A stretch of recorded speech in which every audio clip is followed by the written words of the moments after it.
Hello, मैं राजदीप शाह हूँ और मैं आप सब लोगों के लिए एक छोटी सी कहानी लेके आया हूँ। ये कहानी शुरू होती है एक गाने से जो आप सबको पता होगी, तो एक लाइन सुनाता हूँ। वो है कि लग जा गले के फिर ये हंसी रात हो न हो, शायद फिर इस जन्म में मुलाकात हो न हो,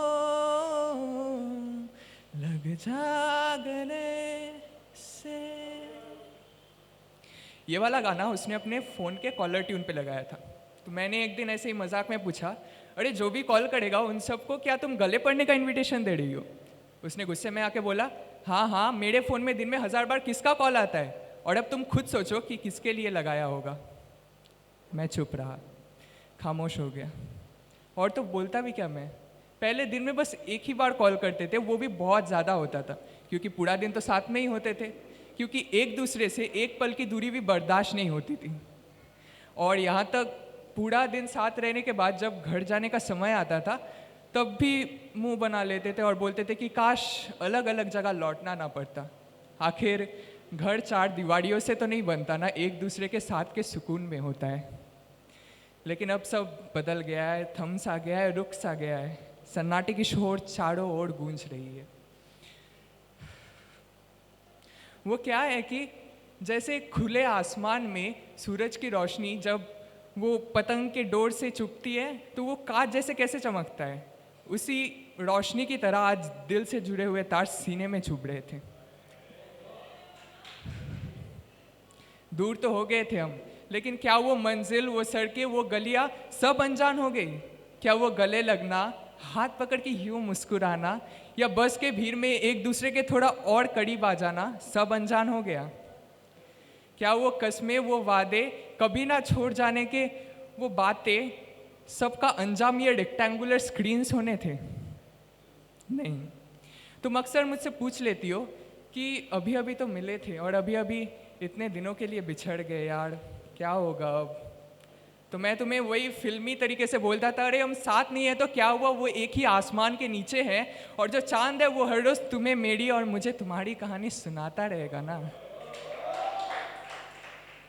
और तुम हल्के से मुस्कुरा के ये कहती कि ये सब बातें बस दिल को दिलासा देने के लिए अच्छी होती है, लेकिन उदासी कम नहीं कर सकती।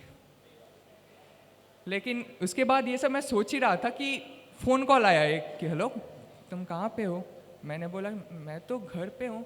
तो उसने बोला कि अच्छा ठीक है, तुम वो बस के वहाँ आ जाओ, मेरा बस आ चुका है, तो मैं तुम्हें अपना लोकेशन शेयर करता हूँ। वो क्या है कि पूरे लॉकडाउन के बाद हम मिले तो सही, लेकिन एक महीने में बस 3-4 बारी मुलाकात हुई ड्यू टू XYZ रीजंस, और अभी फिर से उसका घर वापस जाने का समय आ चुका था। मुझे उसे सी ऑफ करने जाना था। टाइम हो रहा था सुबह के 7:30 बजे। उसका जो बस है वो 8 बजे आने वाला था। उसने बोला था कि तुम्हारे घर से कुछ 20 मिनट्स के दूरी पर होगा, तुम आराम से आ जाना, वैसे भी बस आएगा तो 10-15 मिनट के लिए रुकेगा। तो मैं 7:30 बजे ही निकल पड़ा, और उसने जो लोकेशन शेयर किया था वो मैं देख रहा हूँ और देख के चलता ही आ रहा हूँ। टाइम 7:35। मैं गूगल मैप्स खोला हूँ और देख के चल रहा हूँ जैसा बताया जा रहा है। लेकिन क्योंकि मुझे एग्जैक्ट जगह नहीं पता था, उसने बोला था कि बस एक टेम्पल के पास आके रुकेगा जो कि तुम्हारे एरिया में होगा, लेकिन मुझे ठीक से पता नहीं था। तो जितना गूगल मैप से विश्वास है वो देख के ही चल रहा था मैं। Time 7:40। Google maps is still showing कि डेस्टिनेशन 20 मिनट की दूरी पर है। मुझे लगा क्या हुआ ये, तो मैं गूगल मैप्स को बंद करके फिर से ओपन किया। अरे ये तो अभी कुछ अलग ही रूट शो कर रहा है। मैं डर गया, अरे मैं टाइम से नहीं पहुंच पाया तो क्या हुआ। इसी बीच में टाइम 7:40 उसका कॉल आता है कि हेलो कहाँ पे हो? मैं बोला कि मैं आ रहा हूँ, वो गूगल मैप्स कुछ अजीब सा दिखा रहा है, रुको मैं थोड़ी देर में पहुँच जाऊँगा।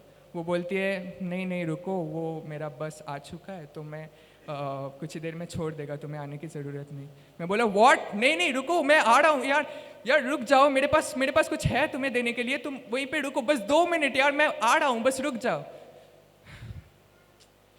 मेरे पास एक बैग था जिसमें 3 चीज़ें थी जो मैं उसे देना चाहता था। नंबर 1, मेरे मम्मी के हाथ का बनाया हुआ केक। वो क्या है कि लॉकडाउन से पहले एक बार खिलाया था उसे, लेकिन तब सबसे छुपा के लेके जाना पड़ा था, तो मैं एक स्टील के टिफ़िन बॉक्स के ऊपर प्लास्टिक का ढक्कन लगा के केक को लेके जा रहा था, और आज तक वो इस बात को लेके मेरा मजाक उड़ाती है। लेकिन इस बार मैंने मम्मी को बताया है कि उसके लिए लेके जा रहा हूँ, और पूरे एक प्रॉपर टिफ़िन बॉक्स में लिया है केक को। Number 2, dairy milk silk. वो क्या है कि लॉकडाउन के बाद जब हम मिले थे, मैंने उसको डार्क चॉकलेट दिया था जो कि उसे बिल्कुल भी पसंद नहीं आया था, लेकिन क्योंकि वो मैंने दिया था तो उसने खा लिया था, और बड़े प्यार से उसने कहा था कि नेक्स्ट टाइम से ना तुम डेयरी मिल्क का लाना, तो मुझे बस वही पसंद है, शायद इस बार उसे पसंद आ जाए। और तीसरी चीज़ है किताब। वैसे इसकी तो कोई ख़ास स्टोरी नहीं है, लेकिन इस किताब के पन्नों के बीच में मैंने हमारी कुछ कहानियाँ छुपा के रखी है, ताकि सफ़र के दौरान उसे ऐसा लगे कि मैं उसके साथ में ही जा रहा हूँ। और इस कहानियों को आप लोग लव लेटर भी बोल सकते हो। तो ये सब 3 चीज़ें लिए हुए मैं भाग रहा हूँ। टाइम हो रहा है 7:45।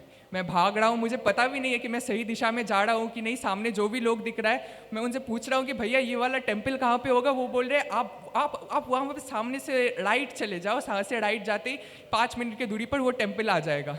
ऐसे सिचुएशन में क्या होता है, जब बहुत ही इमरजेंसी होता है, तब एक टेक्नोलॉजी से ज़्यादा सामने वाले इंसान पे ज़्यादा भरोसा होता है। तो मैं भाग रहा हूँ, पता नहीं, बस दिमाग में एक ही मंजिल है कि उस तक पहुँचना है, किसी भी तरह ये देना है, चाहे बात हो ना हो, उसे ठीक से देख पाओ कि नहीं, लेकिन ये गिफ्ट्स उसे देना है। टाइम 7:46, उसका कॉल आता है कि सुनो, वो मैं बस में चढ़ चुकी हूँ और बस 2 मिनट में ही छोड़ने वाला है। मैं फ़ोन को काटा और भागा बहुत ज़ोर से। ऐसा लग रहा था कि पहली बार मुझे महसूस हुआ कि इंसान पंख क्यों चाहते हैं। मुझे आज पहली बार लग रहा था कि आज पंख होता तो मैं आज उड़ ही जाता। टाइम 7:47। सामने एक आदमी दिखा, उससे मैं पूछा कि भैया ये टेम्पल कहाँ पे होगा। तो वो बोला कि वो सामने 100 मीटर की दूरी पर ये टेम्पल रहेगा, तो आप वहाँ पे जाओ, वहाँ पे दिख जाएगा, कुछ बस भी खड़े। मुझे लगा कि अरे टेम्पल 100 मीटर की दूरी पर है और हाथ में टाइम 2 मिनट है। अभी मैराथन में तो भागता नहीं हूँ और मेरी स्पीड बहुत कम है, तो पहुँच पाऊँगा कि नहीं। दिल में बस एक ही ख्वाहिश है कि हे भगवान, बस गिफ्ट देना है। तो मैं भाग रहा हूँ और सामने मुझे एक बस दिख रही है। मैं खुशी के मारे सोचा कि ये तो वही बस होगा यार, अब कॉल करता हूँ कि वो शायद इसी बस में होगी। मैंने फ़ोन निकाला, कॉल किया, फ़ोन रिंगिंग हो रहा है, रिंगिंग। फ़ोन नहीं उठाई। मैंने फिर से कॉल किया, फ़ोन रिंगिंग। एक बार उठा लो यार, कहाँ हो यार, मतलब समझ नहीं आ रहा है। दिमाग में ऐसा लग रहा है कि चीखूं चिल्लाऊं, इतनी दूर से आया हूँ, इतने गिफ्ट तुम्हें देने हैं, इतना कुछ बोलना था जो कि बोलना नहीं होगा, लेकिन इस चिट्ठियों के थ्रू मैं तुम्हें बस बताना चाहता हूँ यार कि मैं कितना प्यार करता हूँ तुमसे। एक बार फ़ोन उठा लो। आखिरी बार जब उम्मीद छोड़ चुका था, फ़ोन को रखने ही वाला था, तभी देखा कि फ़ोन उठाया उसने, और मैंने उसे चिल्लाया कि कहाँ थी यार तुम, बताओ मुझे कहाँ पे हो, मैं ऑलमोस्ट पहुँच चुका हूँ, उस टेम्पल के सामने हूँ। उसने बोला कि ऑरेंज कलर का एक बस है, उसके पास हूँ। तो मैं देखा कि ऑरेंज कलर का बस कहाँ पे है। तो मुझे वहाँ पे कुछ बस दिख रहे थे और रास्ते के दूसरे साइड पे भी बस दिख रहे थे, लेकिन ऑरेंज तो दिख नहीं रहा था। तो मैं चलता जा रहा हूँ और सामने 2 बस के बाद मुझे एक ऑरेंज कलर के स्ट्राइप का बस दिख रहा है, लेकिन ये पूरा ऑरेंज तो है नहीं। लेकिन फिर भी मैं खिड़की की तरफ देखते जा रहा हूँ कि कहाँ है वो, कहाँ है। और फाइनली खिड़की के उस छोटे से, अभी वो छोटा लग रहा था क्योंकि उसका फेस थोड़ा सा ही दिख रहा था, तो वहाँ से मुझे वो दिख गई और मैं उसे जाके वो बैग दिया, फिर पीछे आया, सोचा कि आखिरी बार देख रहा हूँ, इसके बाद पता नहीं कितने सालों बाद फिर से देखूँगा। मैंने फ़ोन निकालने गया फ़ोटो खींचने के लिए, बस छोड़ दिया, मैं देखता रह गया। यही थी हमारी कहानी। बस कहानी के अंत में यही बोलना चाहूँगा कि जो कॉलर ट्यून था वो मेरे मजाक की वजह से उसने बदल दिया था। तो अगर कोई भी आपके लिए छोटा सा भी कुछ करता है, उसका मजाक मत उड़ाओ, उसे गले से लगा लो, क्योंकि शायद वो पल फिर से हो ना हो। Thank you so much.